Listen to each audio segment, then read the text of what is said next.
ada Habib Lopot di bawah kayaknya mau naik. Kalau ada dinaikkan ya. Ya terusin. Sambil aku ganti baju nih. Ingat saya Pak Martin. Iya. Siapa nih? Bu Rahma. Ya. Waduh. Salam Bu Rahma. Selamat Bang, sore, silakan. Pak Lanjut, Martin. lanjut aja dulu ya. Ya mau mandi. Selamat saya. sore. Lama Ingat belum saya ketemu Pak ya. Martin. Ya, lagi. Iya. Saya memang jarang buka di sini, buka TikTok jarang. Soalnya nggak ada apanya. Linknya nggak ada. Oke Bang. Silakan lanjut. Ada gurunya itu ada. Silakan. Masih ingat Al-Ayubi Pak Martin? Wah, ingat banget. Masih ingat. Masih ingat ingat Bang semua Zuma? lah. Bang Zuma Oh, Bang masih Juma ingat nggak? apalagi. Wah, disapa dong Bang Zuma dong. Iya Bang Juma, selamat sore. Lewat asal. Sore Pak Martin. Iya. Mungkin Bang Gimana? Zuma lagi maghrib mungkin. Oh iya, Sholat maghrib di sana. betul betul. Kalau saya yang paling dilupakan Pak Martin tuh. Wah, nggak bakal lupa itu karena beliau ini yang hubungin saya terus tiap kali. Iya dong, kan nggak dilupa Pak Martin. Iya. Saya punya keluarga juga di Mancing Ferry loh. Alengkeri Makassar. Itu sepupu saya itu di sana.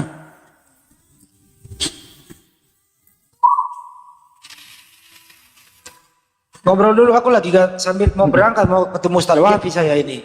Bang Al-Ayubi mungkin ada yang mau diluruskan dari Pak Martin atau mau dibengkokkan? Kayaknya sudah lama nih enggak bengkok-bengkokin Pak Martin nih. Ayo silakan mau diapain boleh. Aduh. Nggak tahu saya mau ngomong apa kalau sama beliau ini. Ya kita ngobrol-ngobrol aja lah.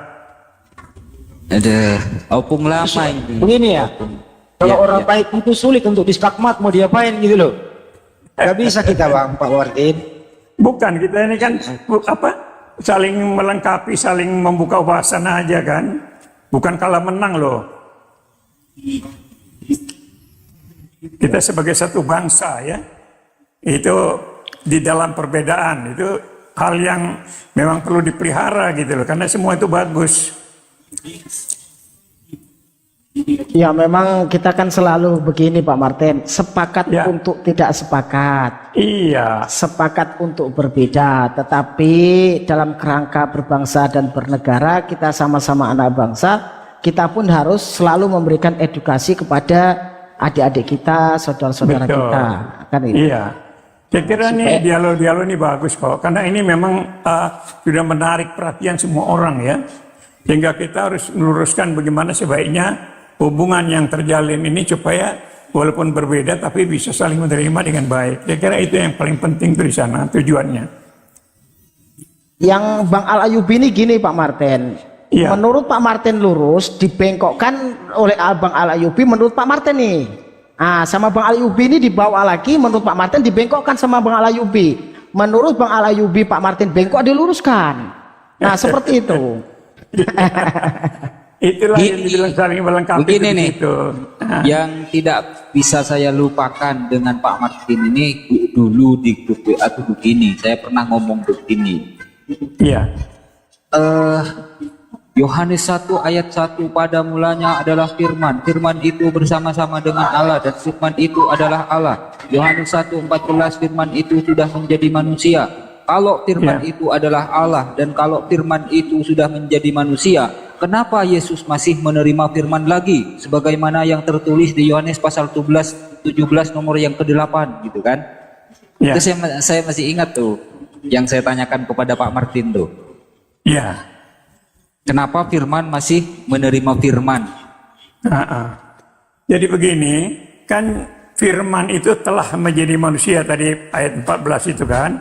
Nah, jadi manusianya ini otomatis dia bukan firman lagi, tapi dia sudah menjadi manusia gitu. Tapi asalnya itu dari firman. Tujuannya untuk membedakan Yesus dengan utusan yang lain seperti para nabi. Itu untuk maksudnya membedakan itu. Kalau Yesus berasal dari firman, para nabi itu berasal dari manusia biasa. Itu aja. Jadi waktu jadi manusia dia tetap menerima firman, gitu loh. Karena semua dia berpatok pada Bapaknya yang punya firman. Tapi ini Bang Alayubi, coba disamakan dulu kata menjadi ini, perspektif dari Bang Alayubi dengan Pak Martin ini sama atau beda nih? Kata menjadi ini. Menjadi di situ merubah jadi yang awalnya firman, setelah itu total menjadi manusia, menjadi menurut Pak Martin seperti apa? Itu Bang Alayubi coba. Beda. Kalau menurut Al-Ayyubi yang menciptakan itu adalah Allah. Sedangkan menurut Pak Martin yang menciptakan itu adalah firman. Seperti itu. Iya. Betul nggak Pak Martin? Betul. Nah, jadi yang semua dijadikan oleh firman gitu. Betul. Menurut beliau yang menciptakan itu adalah firman. Padahal kalau kita merujuk kepada Kejadian 1 nomor 1, pada mulanya Allah menciptakan langit dan bumi. Dengan cara apa? Bagaimana caranya? Dengan cara berfirman, seperti itu. Yang berfirman siapa? Allah. Yang berfirman siapa? Allah. Yang menciptakan siapa? Allah. Caranya bagaimana? Dengan cara berfirman. Tapi menurut beliau yang menciptakan itu adalah firman, seperti itu. Ya memang sebenarnya itu maksudnya itu bahwa untuk membedakan dengan utusan para nabi, begitu. Nah, Yesus datang sebagai firman yang menjadi manusia itu untuk menggenapi apa yang sudah disampaikan atau peringatan-peringatan yang disampaikan oleh para nabi, itu maksudnya. Makanya dikatakan di dalam Matius 5 ayat 17, aku datang bukan untuk meniadakan hukum Taurat, tapi untuk menggenapi.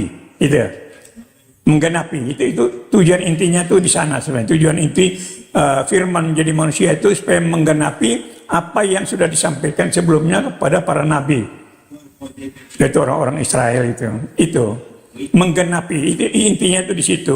Karena setelah Yesus menggenapi itu, tujuannya adalah untuk penyelamatan bagi bangsa-bangsa lain juga. Sedangkan orang-orang Yahudi merasa bahwa hanya dia saja yang diselamatkan gitu. Padahal ada rencana Tuhan untuk menyelamatkan semua bangsa-bangsa. Yaitu setelah datang Yesus, dia menggenapi itu sehingga bangsa-bangsa juga diselamatkan. Nah, ini ada perselisihan dengan orang Yahudi itu di situ. Mereka menolak Yesus mati-matian karena mereka belum tahu bahwa ada rencana Tuhan untuk penyelamatan bangsa-bangsa. Itu masalahnya di situ. Sampai sekarang mereka belum mengerti. Baru sebagian aja pelan-pelan mengerti apa artinya Yesus datang di dunia ini. Begitu. Dan satu bukti bahwa sudah miliar orang yang percaya kepada Yesus itu kan bukan satu kebetulan. Memang itu sudah rencananya gitu. Jadi perbedaannya cuma di situ aja. Tapi di sisi lain juga memang mereka belum dibukakan pikirannya untuk itu. Tuhan masih membiarkan saja mereka orang Yahudi dalam keberadaannya seperti pemahaman seperti itu. Tapi nanti ada saatnya nanti Tuhan juga buka pikiran mereka untuk mereka bisa mengerti apa arti kehadiran Yesus itu. Begitu.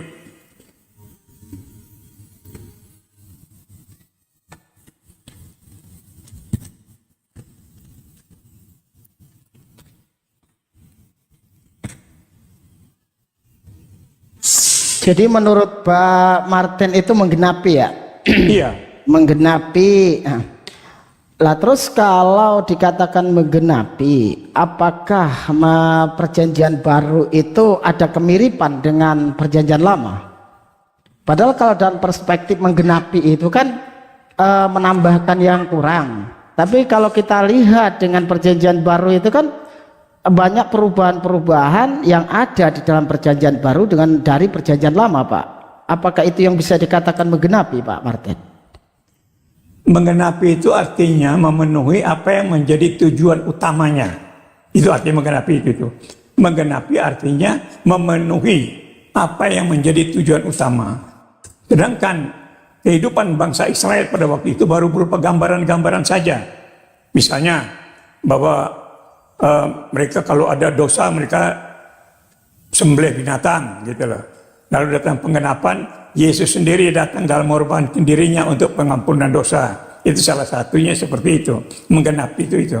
Jadi kalau pengorbanan binatang itu setiap tahun, sedangkan Yesus datang satu kali untuk selamanya, karena memang dia mau menyelamatkan bangsa-bangsa lain. Sedangkan orang Yahudi setahun sekali mereka harus korban binatang. Nah selanjutnya lagi, sekarang mereka sudah tidak bisa lakukan itu karena bait sucinya sudah dirobohkan. Tahun 70 itu bait suci sudah dirobohkan. Nah kenapa bait sucinya dirobohkan? Karena memang gereja sudah berdiri. Nah itu karena penggenapan bait suci di Yerusalem itu sudah digenapi dengan kehadiran gereja. Makanya di sepanjang 2000 tahun ini bait suci Yerusalem tidak didirikan lagi. Bahkan mereka tidak bisa lagi membuat korban karena tidak ada imamnya, tidak ada peralatannya. Nah itu berarti bahwa rencana Tuhan untuk menggenapi rencana penyelamatan bagi bangsa-bangsa itu sudah dipenuhi. Makanya bait suci Yerusalem itu dirobohkan. Dan Yesus katakan bahwa rombak bait Allah itu dalam 3 hari aku mendirikannya kembali. 3 hari aku mendirikan kembali itu dalam arti bahwa Yesus bangkit pada hari ketiga. Nah ini harus dipahami oleh orang Yahudi. Jadi mereka tidak perlu lagi mengeluh di tembok ratapan. Harusnya mereka datang ke gereja. Maksud saya begini loh Pak Martin. Maksud saya begini. Bapak tadi kan dengan matinya Yesus di kayu salib itu menggenapi hukum Taurat kan gitu. Dalam arti menggenapi itu menurut Pak Martin itu menambahkan yang kurang atau yang kita lihat itu merubah gitu. Dari perjanjian baru dengan perjanjian lama itu kan sangat signifikan perbedaannya Pak Martin. Kalau dikatakan menggenapi, apakah pantas itu perjanjian baru itu menggenapi perjanjian lama? Itu. Iya. Jadi kalau perjanjian lama itu kan pengampunan dosa itu oleh binatang, melalui potong binatang. Kan begitu. Makanya seperti terjadi pada Abraham. Tadinya anaknya yang harus disembelih itu. Kan begitu. Anaknya yang harus disembelih. Tapi lalu Tuhan sediakan domba, sehingga domba itu yang disembelih. Ini yang digenapi juga, seperti itu nubuat itu. Jadi apa yang dilakukan oleh Abraham untuk anaknya, dan anaknya diselamatkan, itu sebagai nubuat, bagi gambaran bahwa anak keturunan Abraham itu akan diselamatkan oleh domba. Domba Allah, yaitu Yesus Kristus. Sehingga anaknya atau keturunannya itu diselamatkan. Itu nubuatannya seperti itu. Sehingga sebenarnya kita nggak bingung soal Yesus datang untuk menggenapi itu. Menggenapi itu memenuhi apa yang menjadi tujuan utama. Seperti apa yang mau dilakukan oleh Abraham. Tadinya dia mau menyembelih anaknya, tidak jadi. Tuhan bilang jangan. Lalu ada domba itu gambaran. Lalu digenapi oleh Yesus dengan dirinya sendiri, itulah. Sehingga keturunan. Oh jadi gini ya Pak ya. Menurut perjanjian lama penghapusan dosa itu dengan daging lembu. Daging, binatang, ya, betul, pokoknya betul. dengan daging. Nah di perjanjian baru itu harus dengan korban matinya Yesus di kayu salib. Sedangkan kalau di Imamat 8:17 itu kotoran lembu saja bisa jadi penebusan dosa loh Pak. Itu gimana menurut Pak Martin? Tetapi lembu jantan itu dengan kulit, daging dan kotorannya dibakarnya habis di luar perkemahan seperti yang diperintahkan Tuhan yang kepada Musa. Nah lembu kotoran itu bisa menjadi penghapus dosa loh Pak. Bukan. Jadi kotoran itu ada. Coba Bapak tahu nggak kotoran lembu jadi penghapus dosa? Jadi ini, maksudnya begini, coba, Bapak. Bahwa bagian-bagian itu, bagian-bagian yang itu adalah dosa, termasuk kotoran itu adalah gambaran dosa yang harus dibakar gitu loh. Maksudnya itu bukan kotoran itu menghapus dosa, yang enggak lah. Darah yang menghapus dosa itu darah. Bapak pernah baca enggak? Ya, coba Anda baca aja, coba dibacakan. Enggak, Bapak pernah tahu enggak dalilnya? Ya, apa yang tertulis dalam perjanjian lama itu merupakan gambaran. Jadi kalau dibilang kotoran itu menghapus dosa, ya bukan. Kotoran itu adalah dosa itu sendiri yang dibakar. Kan di situ dikatakan di mana tadi? Di Ulangan ya. Ulangan. Kitab apa tadi itu yang dibacakan tuh? 8. Itu kan di Keluaran 29:14 Pak. Oh, Keluaran 29:14. Tetapi daging lembu jantan itu, kulitnya dan kotorannya haruslah kau bakar habis dengan api di luar perkemahan. Itulah korban penghapus dosa. Jadi kotoran saja bisa menjadi penghapus dosa. Kenapa harus mengorbankan Yesus di kayu salib? Seperti itu. Bukan itu pengertiannya. Coba Bapak apa ini? Coba. Iya, makanya saya katakan yang menghapus dosa itu adalah darah. Seperti darah binatang itu kan. Darah binatang itu menghapus dosa tahunan untuk orang-orang Israel. Tapi darah Yesus itu, jadi darah itu yang untuk penghapus dosa, bukan kotoran. Kalau kotoran daging itu adalah dosa itu sendiri yang dibakar. Makanya dikatakan dibakar itu artinya dibuang. Jadi Keluaran 29:14 ini gimana menurut Pak Martin? Pengertiannya aja, pengertiannya bukan begitu. Kalau dibakar itu berarti sudah dibuang itu. Tapi ada ending loh Pak, itulah korban penghapus dosa. Ending sebetulnya Pak. Korban binatangnya, bukan korban kotorannya. Yang korban itu kan darah, yang menyucikan itu darah, bukan kotoran, bukan daging, begitu. Coba tak baca ulang Pak ya, jelas sekali loh Pak ya. Tetapi daging lembu jantan itu, kulitnya dan kotorannya haruslah kau bakar habis dengan api di luar perkemahan, itulah korban penghapus dosa. Berarti kan daging lembu jantan, kulitnya dan kotorannya Pak, yang termasuk di situ Pak. Enggak, pengertiannya bukan begitu. Daging adalah dosa, karena manusia itu daging itu dosa gitu loh. Kulitnya itu adalah dosa juga, kotorannya adalah dosa, itu yang dimaksud itu. Jadi bukan daging, kulit, kotoran itu penghapus, ya bukan. Itu dibakar, dihapus dosanya, karena daging itu adalah dosa itu sendiri. Daging itu adalah dosa waris yang dibawa dari zaman Adam. Itu termasuk kulit dan kotoran. Jadi pengertiannya seperti itu kok, nggak mungkin lain, itu nggak. Bapak ini masih percaya perjanjian lama apa enggak sebenarnya Pak? Oh, itu penggenapan. Perjanjian lama itu harus ada. Karena tanpa perjanjian lama, perjanjian baru itu orang nggak ngerti. Harus ada perjanjian lama dengan perjanjian baru supaya tuntas, supaya lengkap gitu. Ya kalau Bapak memakai dua-duanya apa enggak malah berbenturan Pak? Sedangkan di perjanjian lama itu penghapusan dosa itu dengan lembu jantan, dengan darah hewan. Sedangkan di perjanjian baru itu harus mengorbankan Yesus sebagai kalau sosok Tuhan yang dituankan oleh orang Kristen. Nah, terus kata Bapak itu menggenapi. Sedangkan ya kan, kalau menggenapi itu kan menambahkan yang kurang. Kalau menggenapi terus dari hewan menjadi manusia ini, kira-kira ya Pak, kita berbicara ini aja ya, kira-kira ada nggak ajaran sebelum Yesus yang mengajarkan korban penghapusan dosa itu dengan darah manusia? Kira-kira ada nggak Pak menurut Bapak sebelum Yesus? Ya sebelum Yesus kan Taurat itu. Sebelum Yesus ya Taurat itu aturan-aturan yang diberikan kepada orang Israel. Tetapi kenyataannya orang Israel tidak bisa penuhi Taurat itu. Lalu mereka bikin syariat agama untuk lebih afdol. Ternyata juga tidak bisa memenuhi tidak bisa menghapus dosa. Makanya itu dikatakan menggenapi. Ternyata Yesus sendiri datang jadi domba Allah itu sendiri untuk menghapus dosa melalui pengorbanan, menumpahkan darahnya begitu. Karena ini untuk penyelamatan bangsa-bangsa. Kalau orang Israel walaupun mereka itu baru gambaran, tapi mereka sudah diselamatkan. Tapi bangsa-bangsa lain ini seperti apa? Nah itu yang dikatakan digenapi itu artinya seperti apa yang mau terjadi pada Abraham dan anaknya itu digenapi oleh Yesus yang dikatakan sebagai domba yang mengganti anaknya itu. Yesus yang menggantikan manusia supaya manusia diselamatkan. Pengertiannya itu saya kira Anda berusaha untuk mengerti penjelasan saya, karena tidak mungkin kita keluar dari sana, tidak mungkin begitu. Ini kan keyakinan saya, kan saya lebih tahu. Ya betul, saya paham. Kalau Pak Martin ini kan ya kalau kita melihat kan Pak Martin sudah lama nih. Kita nggak akan lari ke iman ya Pak ya. Kalau lari ke iman itu pada ujungnya ya imani saja Pak. Bahkan tanpa melihat Bible pun, tanpa melihat kitab pun, kalau orang Kristen imani saja nggak apa-apa kan gitu. Tapi kita kan melihat dari kitab.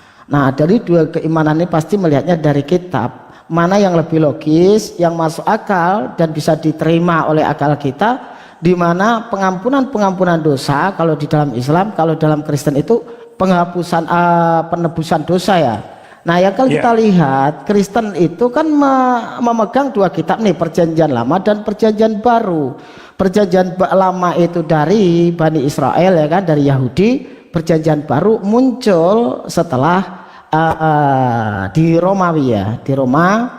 Jadi di sini kita melihatnya kan, ya kalau sudut pandang Muslim pasti melihatnya banyak hal yang berbeda dari pengampunan dosa, penebusan dosa ini sudah berbeda.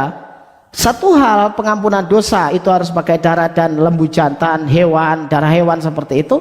Tapi di Perjanjian Baru itu dengan darah manusia. Makanya saya tanyakan, apakah ada ajaran para nabi sebelum Yesus itu mengajarkan tentang penebusan dosa ini dengan darah manusia seperti itu? Karena Kristen banyak merasa sebagai pengikut Yesus, sebagai penerus ajaran para nabi juga, katanya seperti itu.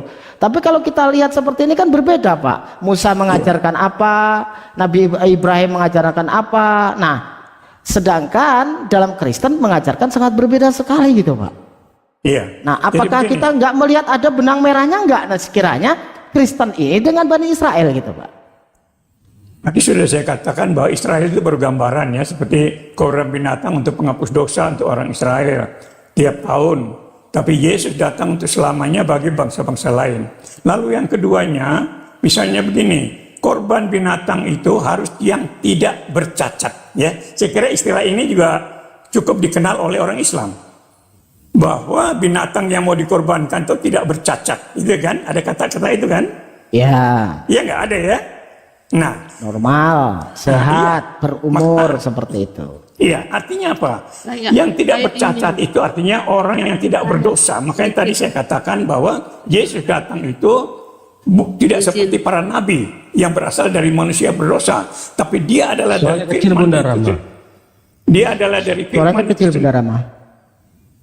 Oh gitu ya. Sekarang Lanjut, bagaimana? Oke, aku ingin bertanya. Agak besar. Hajar. Jangan, ini saya ingin Santai dengan Pak Martin, santai. Martin. Ya, teman kita di Zoom. Iya. Jadi begitu. Jadi apa? Jadi sedikit Pak, sedikit baru dijelaskan ya. Selama saya membaca Bible ya, dari Kejadian sampai Wahyu, saya tidak pernah menemukan perintah Tuhan meminta korban manusia. Nggak pernah, Pak, dia meminta korban darah manusia. Nah, kenapa tiba-tiba di Perjanjian Baru kalian meyakini ya, orang-orang Kristen meyakini bahwa persembahan darah Yesus adalah itu yang diinginkan Tuhan, kehendak Tuhan atau kehendak Allah Bapa. Padahal tidak ada di data di Bible. Silakan Pak jawab kenapa? Kenapa seperti itu? Kalau ada datanya silakan. Seperti nubuatan tentang Yesus ya. Nubuatan tentang Yesus, tentang Tritunggal itu mulai dari Kejadian 1 ayat 1, 2, dan 3. Itu tentang Tritunggal. Ayat pertama katakan pada mulanya Allah mencipta, itu disebut Bapa.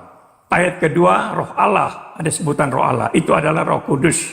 Ya, dia menjadi Roh Kudus. Lalu ayat ketiganya Allah berfirman. Nah, firman ini yang menjadi manusia. Jadi Tritunggal itu sudah ada sejak di Kejadian 1 ayat 1, 2, dan 3. Yang keduanya pada pasal 3 ayat 15 sudah dinubuatkan tentang penyalipan juga. Aku akan mengadakan permusuhan antara keturunan ular dan keturunan perempuan. Itu nubuatan tentang penyalipan.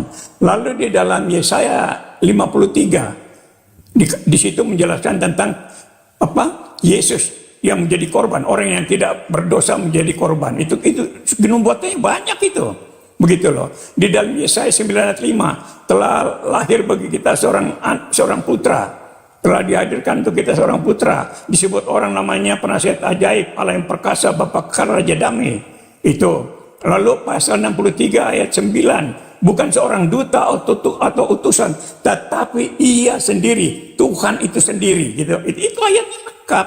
Jadi dalam Perjanjian Lama itu ayat-ayat untuk kehadiran Yesus, untuk pengorbanannya itu lengkap semua. Sehingga kita tidak ngarang-ngarang sendiri. Semua itu berdasarkan nubuat yang ada di dalam Perjanjian Lama, begitu. Sehingga bukan seperti Ibu bilang tiba-tiba muncul, itu bukan begitu. Semua itu ada di dalam Perjanjian Lama. Mulai dari kitab Kejadian pasal 1 ayat 1, 2, dan 3 itu mulai dengan Trinitasnya. Trinitas itu adalah karya penyelamatan. Jadi karya perbuatan Tuhan melalui Trinitas itu adalah Silakan, perbuatan Saudara. Tuhan. Oke. Begitu. Oke, sedikit Pak. Setahu saya Pak, kita teliti membaca Bible. Ini mode-mode slow ya. Kita teliti membaca Bible ya. Coba Bapak baca di Ibrani ya. Ibrani 9 ya kalau nggak salah. Apa kata Paulus di situ? Ya. Jangankan dengan darah hewan. Yesus membawa darahnya sendiri sebagai korban yang tak bercacat. Ini pengajaran Paulus ya, kata Paulus. Iya. Yesus membawa darahnya sendiri sebagai korban yang tidak bercacat. Jadi pengajaran tentang penebusan dosa dengan darah manusia Pak, ini adalah dari pengajaran Paulus. Coba kita tengoklah secara jujur ya Bapak, tengok. Dari Kejadian sampai Wahyu, di mana Yesus atau Allah Bapa mengajarkan adanya penebusan dosa dengan darah manusia? Coba Pak, kecuali yang diajarkan oleh Paulus. Jangankan darah hewan, apalagi dengan darahnya sendiri. Yesus sendiri yang membawa darahnya, mempersembahkan darahnya. Itu di Ibrani ya, pengajaran Paulus. Jadi sumber pemahaman Bapak tentang penebusan dengan darah manusia bersumber dari pengajaran Paulus Pak. Cari di seluruh Bible di mana Yesus pernah menyebut-nyebut tentang dosa waris Adam. Gak ada Pak. Itu harus Bapak sadari juga. Silakan Pak. Jadi sudah saya katakan bahwa semua yang ada di perjanjian baru itu adalah penggenapan dari perjanjian lama. Bicara tentang karya penyelamatan itu sudah mulai dari Kejadian 1 pasal 1 ayat 1, 2, dan 3. Pasal 3 ayat 15 itu bicara tentang penyaliban, nubuat tentang penyaliban. Itu sudah ada. Lalu pasal 3 ayat 14 sampai 19 itu berbicara tentang dosa. Tentang dosa perempuan akan melahirkan dengan susah, laki-laki akan mencari rezekinya dengan mencari rezekinya seumur hidupnya dengan jadi lelah, ya, dengan usaha setengah mati yang dihasilkan sama rumput duri. Enggak, pertanyaan bukan seperti itu Pak Martin. Pak Martin, bukan pertanyaan seperti itu Pak. Bukan, ini saya kasih gambaran tentang apa yang dikatakan dalam perjanjian lama. Orang Kristen atau perjanjian baru tidak sembarangan loh. Semua itu ada di perjanjian lama. Semua yang terjadi itu sudah ada di nubuatan dan perjanjian lama. Tarik nafas begitu. Pak. Martin, tarik nafas. Ya. Nafas pelan. Begini Bu, ada satu hal lagi ya. Tanpa Roh Kudus Ibu, bagaimanapun akal Ibu tidak akan menjangkau itu. Harus dengan Roh Kudus. Pak. Harus dengan Roh Kudus. Kalau tidak, Ibu mau profesor aja juga nggak ngerti. Ini ajaran kita saya kasih tahu. Nggak ada nyebut-nyebut Roh Kudus Pak. Saya hanya Tunggu bilang. dulu. Ini saya kasih tahu Ibu. Coba Ibu. cari, kasih data ke kami Pak, di perjanjian lama maupun perjanjian baru, di mana Tuhan menginginkan korban darah manusia. Coba cari Pak, kalau ada itu baru ajarannya benar Pak. Itu di imamat ada semua Bu, di kitab imamat itu ada korban binatang, darah untuk penyampun dosa itu ada, itu Ya, utama itu di dalam Taurat itu ada Binatang semua. Pak, bukan manusia. Yang Darah pertanyaannya Bunda manusia, Rahma ini Pak. manusianya Pak. Iya, Darah jadi begini, manusia. digenapi penggenapan itu untuk orang Israel, lalu untuk bangsa-bangsa semua. Jadi itu nggak ada Pak adalah- ya, jadi nggak ada Pak ya penggenapan itu. Nggak ada kayak pengorbanan darah manusia Pak ya, nggak ada ya. Nggak ada gimana sih? Ya, Wah, ya ini- makanya itu tadi bertanyanya di mana, di ayat mana di dalam kitabnya gitu. Jadi di dalam Yesaya 53, di dalam Yesaya 53 itu sudah menjelaskan itu semua, ya, sudah kasih nubuatannya di situ. Jadi bukan Apa sembarang. Sudah ada di dalam. Yang saya minta dari Bapak, mana permintaan Tuhan? Tuhan menginginkan korban darah manusia. Kita baca di imamat itu, dia meminta korban darah binatang, lembu, domba, bahkan kambing segala macam, bahkan burung merpati. Nggak ada meminta, Tuhan pernah meminta darah manusia Pak, nggak ada. Ya, itu tadi ku bilang di Ibrani pengajaran Paulus ya. Jangankan darah hewan, Yesus Kristus membawa darahnya sendiri sebagai persembahan yang tak bercacat. Ini pengajaran Paulus Pak ya. Jadi kalau Bapak bilang ini ajaran Yesus, ya enggak lah, itu bohong. Ya, Bapak imani. ini begini Bu, ya Pelajaran. memang seperti itu. Seperti Ibu pun ajaran Ibu kan saya juga nggak percaya, begitu loh. Ibu mau menjelaskan seperti apa itu nggak saya percaya. Seperti itu Bu, supaya Ibu sadar juga dong. Dengar dulu, dengar saya ngomong dulu. Ini giliran saya ngomong. Giliran saya ngomong Bu. Ibu tidak akan bisa percaya Alkitab, itu saya kasih tahu. Tanpa dibuka pikirannya oleh Tuhan sendiri. Ibu tidak akan bisa mengerti. Makanya seharusnya dialog dengan saya. Ibu mendengar penjelasan saya yang menjadi keyakinan saya. Penjelasan Bapak Soal Ibu harus tidak beda, percaya, Pak. tunggu dulu. Jangan potong ngomong saya dong. Pak, dengar Pak. Saya tidak menolak penjelasan Bapak. Jangan potong Asal ngomong sesuai saya. data. Asal sesuai data dong. Kalau Kalau kami menjelaskan Pak, sesuai data yang ada di Al-Quran atau hadis. Kalau Bapak menjelaskan nggak ada datanya kok. Misalnya Bapak mengimani pengorbanan darah Yesus. Ternyata Tuhan tidak menginginkan darah Pak. Itu ajaran pagan. Kalau menginginkan darah-darah manusia itu pagan. Coba Bapak belajar lebih teliti. Nggak ada Pak. Makanya aku bilang tadi, mana di Bibelnya Bapak Tuhan meminta persembahan darah manusia. Kami bukan tidak mau percaya Pak, tapi memang nggak ada datanya.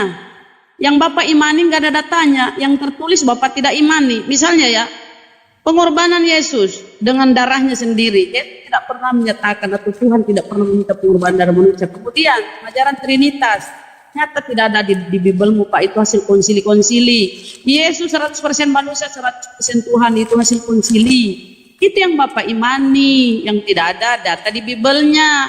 Yang ada tertulis Yesus Nabi, Yesus utusan, Yesus imam rabi, guru. Bapak tidak imani. Yang tertulis secara nyata, secara letterlek, Bapak tidak imani, Bapak tolak.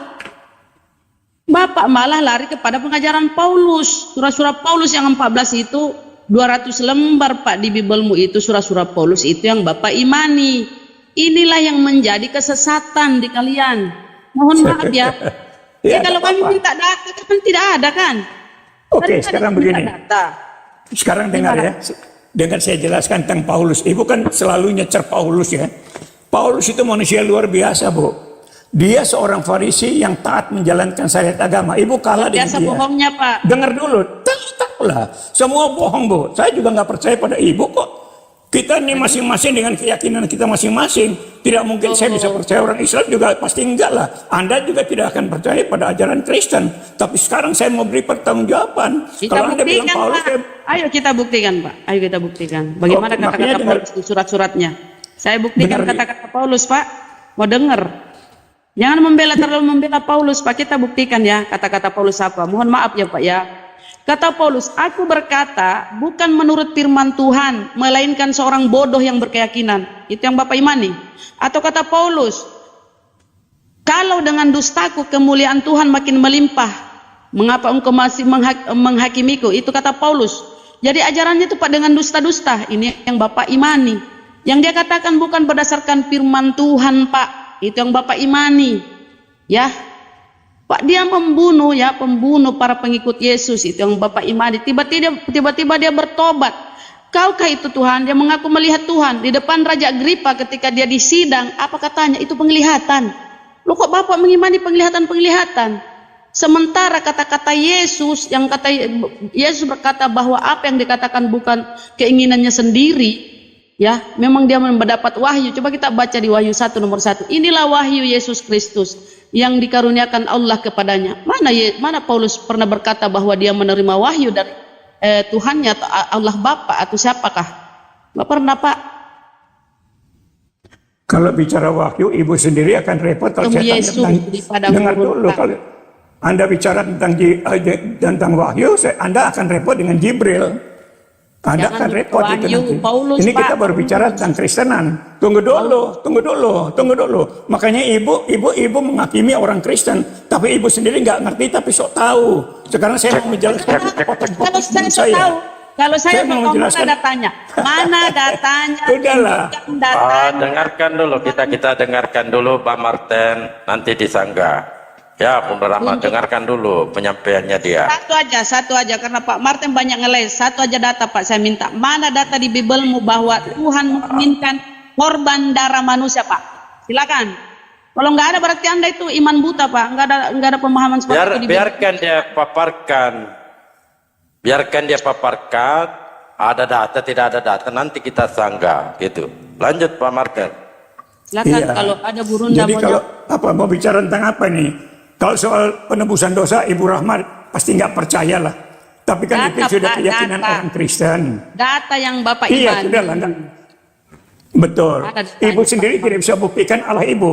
Allah Subhanahu wa taala Ibu tidak bisa Orang- buktikan. Loh, Nggak loh, loh, bisa. Coba Ibu buktikan sama saya. Apa yang Coba Anda apa bisa yang saya mau buktikan? Tidak Ayo, bisa. Anda di dalam tidak- Al-Quran nggak memang bisa. Pak laisa kami selihi saya kami Tunggu tidak dulu, pernah Anda bisa bukti. dengar Bukti dengar. dong. Kami tidak Buktinya pernah nggak ada. mengatakan Allah kami kelihatan, nggak pernah.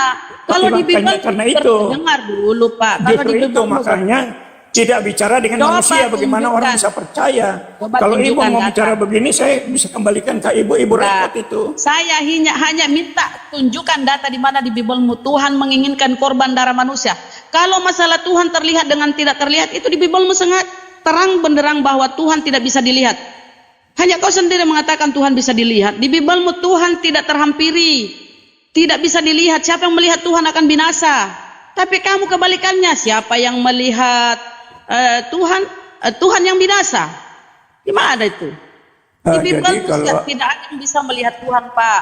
Tapi Nabi kenyataannya Musa, dengar Tuhan dulu yang Ibu jangan ngomong di sendiri. Nabi Jawab, Musa itu jawab, ngomong Dek. dengan Tuhan.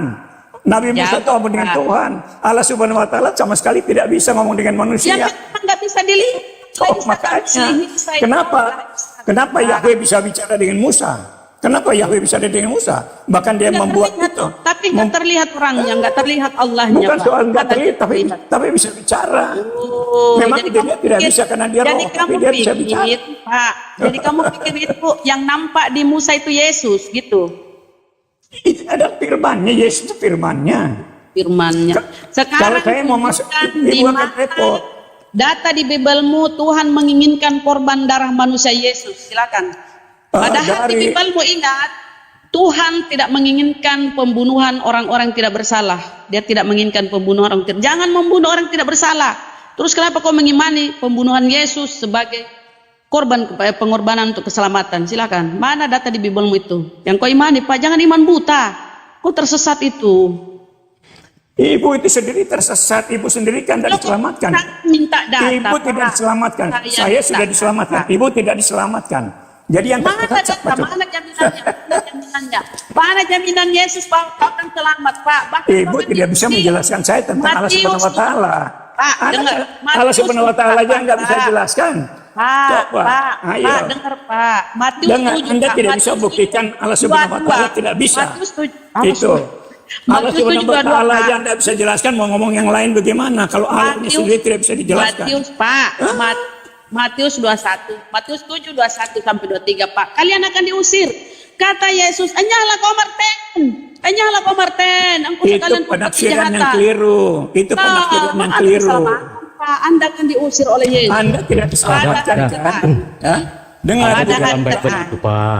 Bu Rahmani Pak tidak Martin ada di diselamatkan. dalam Bible Ingat itu. itu. Loh, kan di situ di Bible, Pak. Matius 7, Pak. Matius 7, 21 sampai 23. Matius 7 itu pengertiannya Ibu keliru. Pengertian Ibu keliru. Enggak ada Nanti saya jaminan, jelaskan. Pak. Tidak ada Kalau Ibu jaminan. mau Kalau saya kita- jelaskan Matius 7 itu akan saya jelaskan Pak, pada Ibu. saya minta data di mana di Ibu Bible tidak diselamatkan. Tuhan diminta Ibu baca surat pengorbanan Maryam darah. 71. Ibu masuk Saya neraka ingin, itu. Pak, datamu Ibu jangan masuk iman buta, Pak. Pak, jangan iman buta dong. Coba kita dengarkan dulu apa penjelasan Bapak Saya ingin di Matius 7:23. Saya tidak ingin penjelasan. Saya Gimana? ingin data. Host yang saya minta. Ibu Rahmat itu takut kalau saya Malah jelaskan. jadi kontokan Bunda Rahmat. Iya, ini Bu Rahmat itu biasa begitu. Kontokan ujung-ujungnya. Pak, Bu tidak Rahmat banyak begitu Mau kalau ngomong ngomong saya atau mau begitu. diskusi? Repot kita dengan Bu Rahmani. Kita Bu paham Rahmat nggak bisa teman-teman dialog. sebelah. Ya memang repot Pak Martin. Keadaan Memang dia repot mau ngomong karena sendiri. Bunda Rahmat itu keluarkan dalil. Yo, saya tanya dalilnya tengah Allah Subhanahu wa taala aja nggak bisa dia kok. Saya kasih dalil, Pak.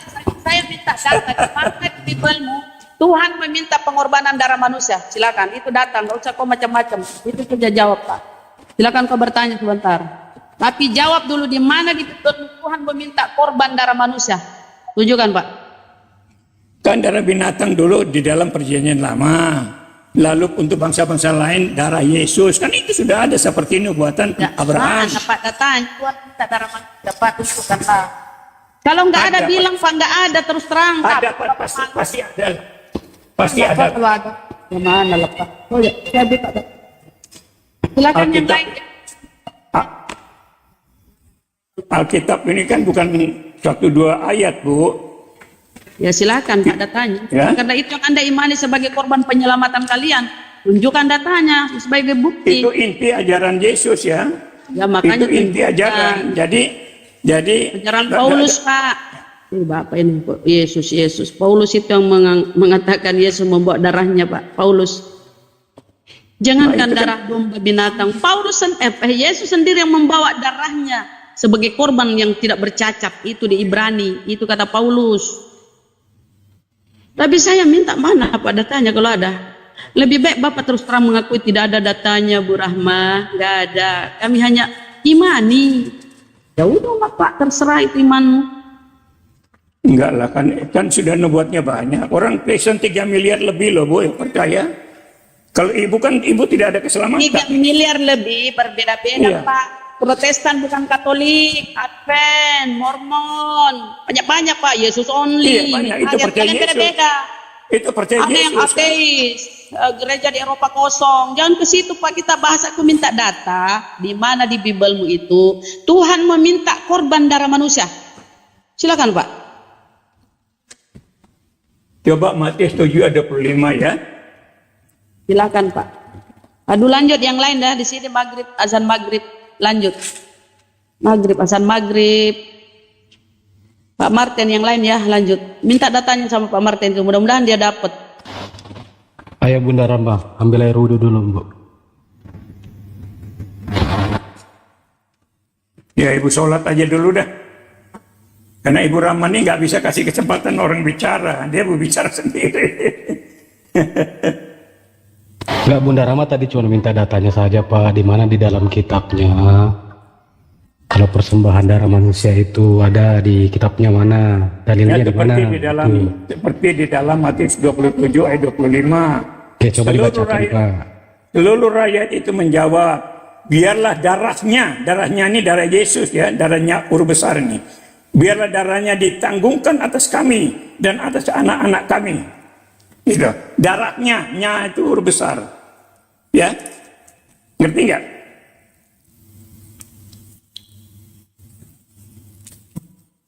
Pastor lagi maghriban. Bentar. Ya.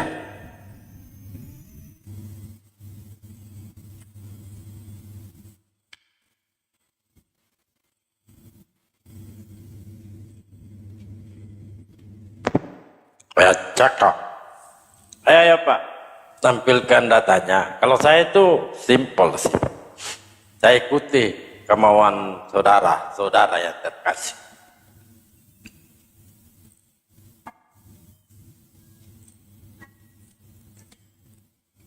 Ya, Lukas 22 ayat 27 juga. Gimana?